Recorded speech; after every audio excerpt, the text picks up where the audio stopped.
semaine l'histoire de Monsieur X qui fait l'acquisition sur plan d'un appartement 2 pièces avec parking en mars 2015 dans la région des Yvelines. L'appartement est livré en octobre 2016 et est mis en location en 2017.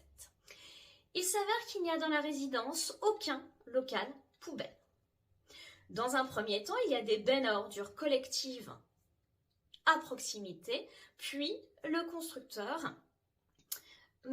installe des bornes d'apport volontaire sur le trottoir situé juste devant l'appartement de Monsieur X.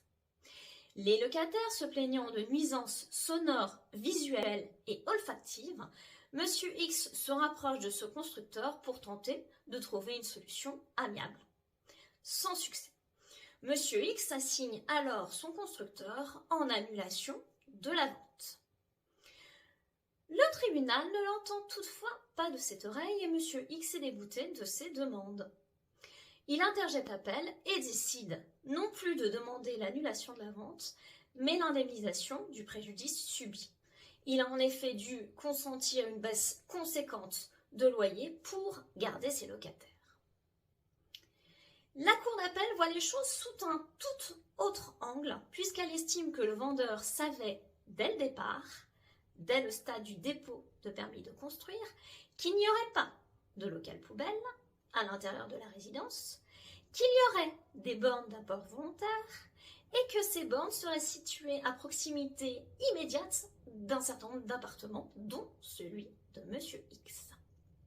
Pourtant, lors de la réservation de l'appartement par Monsieur X, la notice annexée mentionnait un local poubelle.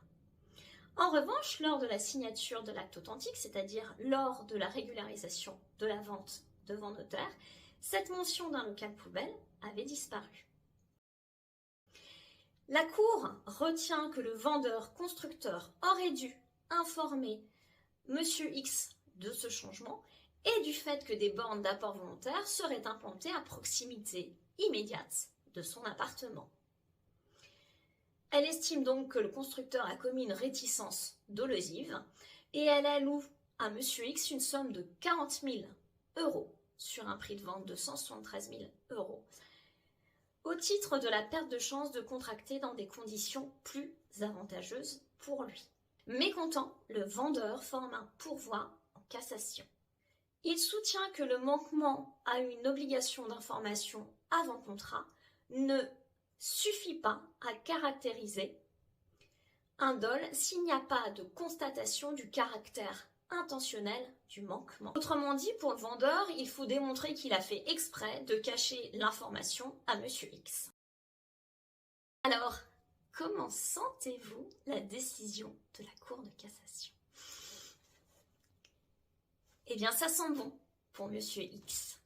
La Cour de cassation rejette le pourvoi. Aucun document contractuel n'évoquait la présence de ces bornes d'apport volontaire à proximité immédiate des fenêtres de l'appartement de Monsieur X. Le vendeur a donc manqué à son obligation d'information en s'abstenant volontairement d'attirer l'attention de Monsieur X sur une information que le vendeur savait déterminante. Moralité, vendeur. Informez, informez, informez. Acheteur, lisez, même si c'est pénible, et posez des questions. Et vous, que pensez-vous de cette décision ? Vous l'aviez bien senti ou pas ? Dites-le moi en commentaire, je serai ravie d'échanger. Si cela vous a plu, je vous invite à liker et à partager. Abonnez-vous pour ne rater aucun épisode. Et je vous dis à la semaine prochaine pour une toute autre thématique.